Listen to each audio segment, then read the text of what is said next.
To my channel কি রান্না করিতে আপনাদের সবাইকে স্বাগত। আশা করি আপনারা সকলে ভালোই আছেন। তো আমি আজ আলু পরাঠা রেসিপি আপনাদের সঙ্গে শেয়ার করব, যেটা বানানো একদম ইজি আর খেতে একদম দুর্দান্ত স্বাদের হয়ে থাকে। তাহলে চলুন পুরো ভিডিওটা আপনারা দেখতে থাকুন কেমনভাবে আমি বানাবো আলুর পরাঠা।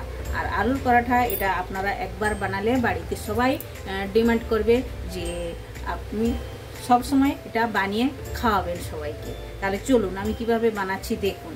আমি এটা 300 গ্রাম আটা নিয়ে নিয়েছি। আটাটা প্রথমে আমি মেখে নেব, তারপরে আমি দেখাবো কি কি এটাতে লাগছে। তো আটাটা মাখানোর জন্য প্রথমে আমি দিয়ে দেবো স্বাদ মতো লবণ। স্বাদ মতো লবণ দিলাম, আর একটু যাবে এতে সাদা তেল। সাদা তেলটা দিলে আটাটা একদম সফট হবে আর পরাঠা যখন বানাবে খেতে ভালো লাগবে। এবার ভালো করে এটা মেখে নেব আটার মধ্যে।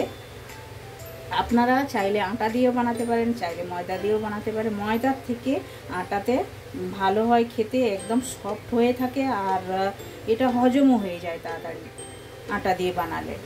আর ময়দা দিয়ে বানালে অনেকের ময়দা অসুবিধা হয়, হজম হয় না, তাই জন্য আটাটাই বেটার। আপনারা আটা দিয়েই বানাতে পারেন, আর ভালো যদি লাগে ময়দা দিয়েও বানাতে পারেন, যেটা আপনাদের ভালো লাগে।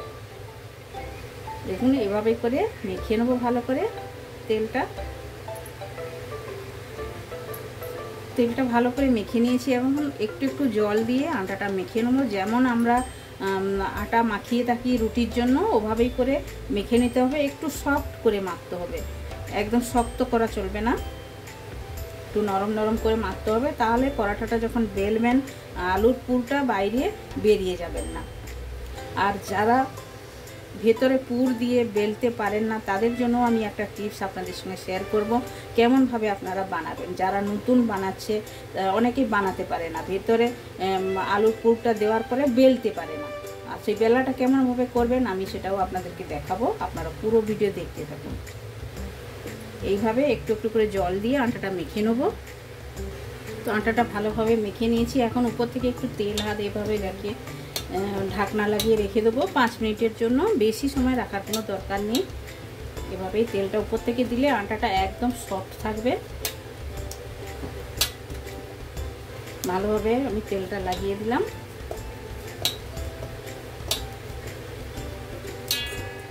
দিয়ে ঢাকনা লাগিয়ে 5 মিনিটের জন্য রাখবো। তো আটাটা মাখিয়ে আমি রেখে দিয়েছি 5 মিনিটের জন্য রেস্টে।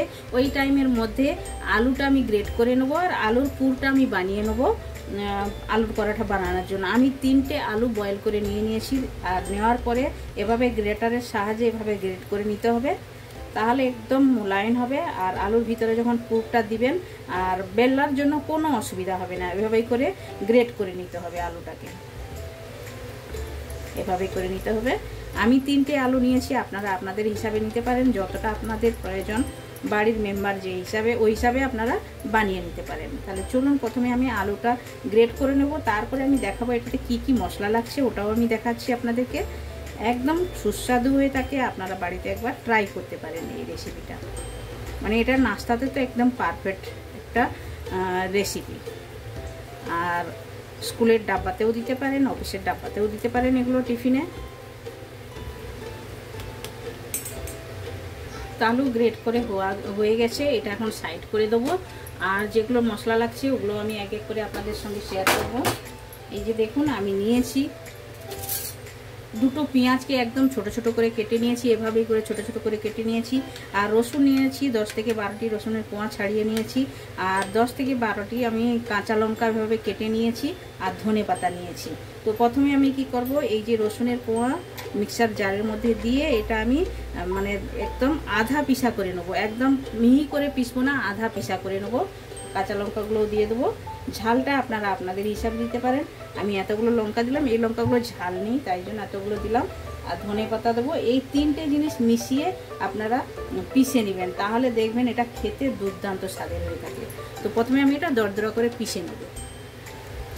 দেখুন এইরকমভাবে আধা পিসা করে নিতে হবে, একদম মিহি করে পিষি না, এভাবেই করে পিষেছি, আধা পিসা করে নিয়েছি। তাহলে চলুন এখন গ্যাসের কাছে যাওয়া যাক। গ্যাসটা চালু করে নেব। তো গ্যাস চালু করে কড়াই বসিয়ে দিয়েছি। এখন কড়াইয়ের মধ্যে আমি হালকা করে 2 চামচ আমি তেল দেবো, বেশি দেবো না। দিয়ে তেলটা গরম হওয়ার জন্য একটু অপেক্ষা করবো। আর এরকম 4 সাইডে লাগিয়ে দেবো। আলুর পুরটা বানাবো আমি। তো দেখুন তেলটা গরম হয়ে গেছে। এখন কুচনো পেঁয়াজটা আমি দিয়ে দেবো। খানিকটা এখন দিলাম, খানিকটা একটু পরে দেবো। এভাবেই করে আপনারা একবার ট্রাই করবেন। দেখবেন এটা আধা করে আমি ভেজে নেবো, একদম পুরো লাল করে ভাজতে হবে না। তো আধা ভাজা করে হয়ে গেছে। এখন দিয়ে দেবো এই যে মিশ্রণ আমি যে বেটেছি, মিক্সারে পিষে নিয়েছি, ধনেপাতা, কাঁচা লঙ্কা আর রসুন, এটাও পেঁয়াজের মধ্যে দিয়ে একটু ভেজে নেবো ভালো করে। এভাবে নাড়াচাড়া করে নেবো। এভাবে যখন ভাজবেন এর যে খুশবুটা খুবই সুন্দর আসে। এভাবে ভেজে নিলে এর যে কাঁচটা এটা চলে যায়, একটু ভাজা ভাজা খুশবু ভালোই আসে। এভাবে করে ভেজে নিতে হবে। আর গ্যাসের ফ্লেমটা একদম স্লো করে দিলাম। দেওয়ার পরে এখন আমি এটাতে অ্যাড করে দেবো এই 1 চামচ ধনে গুঁড়ো দিলাম, আর দেব আধা চামচ আমি জিরের গুঁড়ো দিয়ে দিলাম। দিয়ে ভালো করে এটা ভেজে নেবো এর সঙ্গে। এখন আমি অ্যাড করে দেবো গ্রেট করা আলু। আলুটা দিয়ে মশলার সঙ্গে ভালো করে মিশিয়ে নিতে হবে। একদম ভালো করে মিক্স করতে হবে। কালারটা ভালো আসার জন্য 1 চুটকি হলুদ গুঁড়ো দিলাম,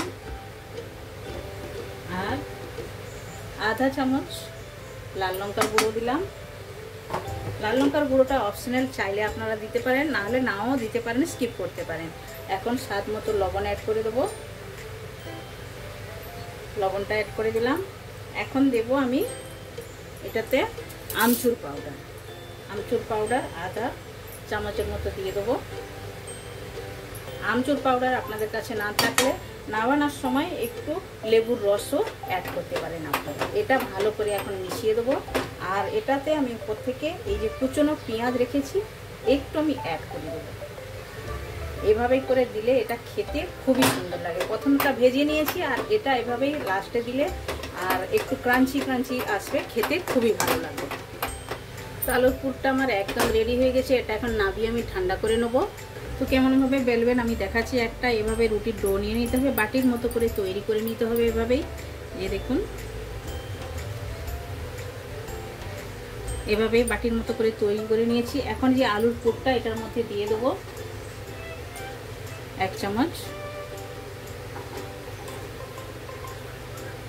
ভরে দিয়ে দিলাম। দিয়ে এটাকে সাইড থেকে এভাবেই করে মুড়তে হবে। এটা ভিতরে আঙুল দিয়ে পেস্ট করে মুড়ে দিয়ে এভাবে গোল করে ঘুরিয়ে এটা দাবিয়ে দিন। দিয়ে হাত থেকে এবং চাপটা করে দিন। আবার আটার পুরি দিয়ে এভাবে প্রথমে এভাবে প্রেস করে করে একটু বড় করে নিতে হবে এভাবেই, তাহলে বেলতে সুবিধা হবে। আর এটা বেরিয়ে যাবে না, ফেটে বেরিয়ে যাবে না একদম। হাত দিয়ে এভাবে করে প্রেস করে নিয়ে তারপরে আপনারা বেলুন। এভাবে গোল করে হালকা হাতে বেলতে হবে।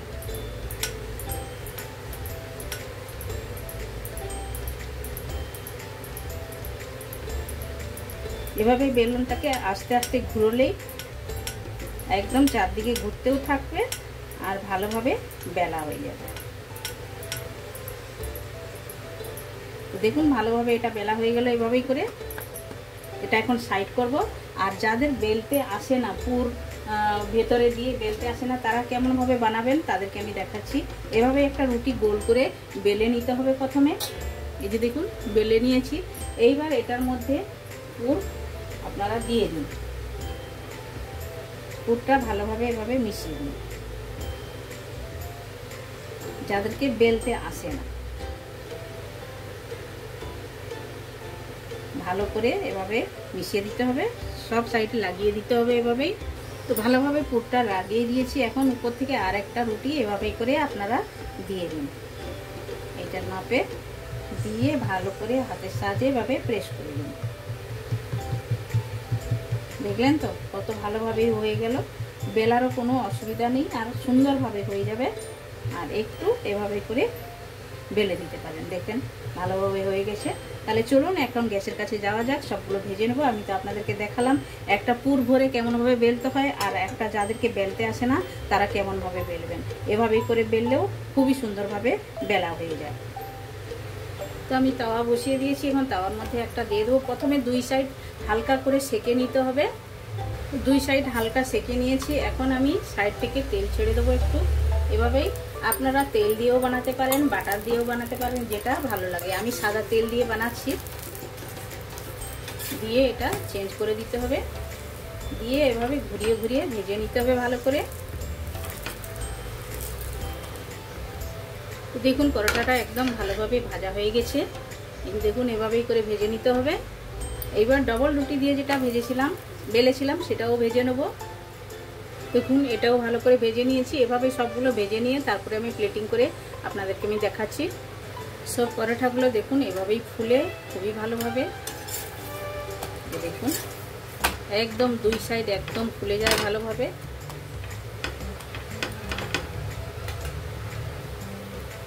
তো দেখুন আলুর পরোটাটা আমার একদম রেডি হয়ে গেছে। দেখুন এটা দইয়ের সঙ্গেও আপনারা খেতে পারেন।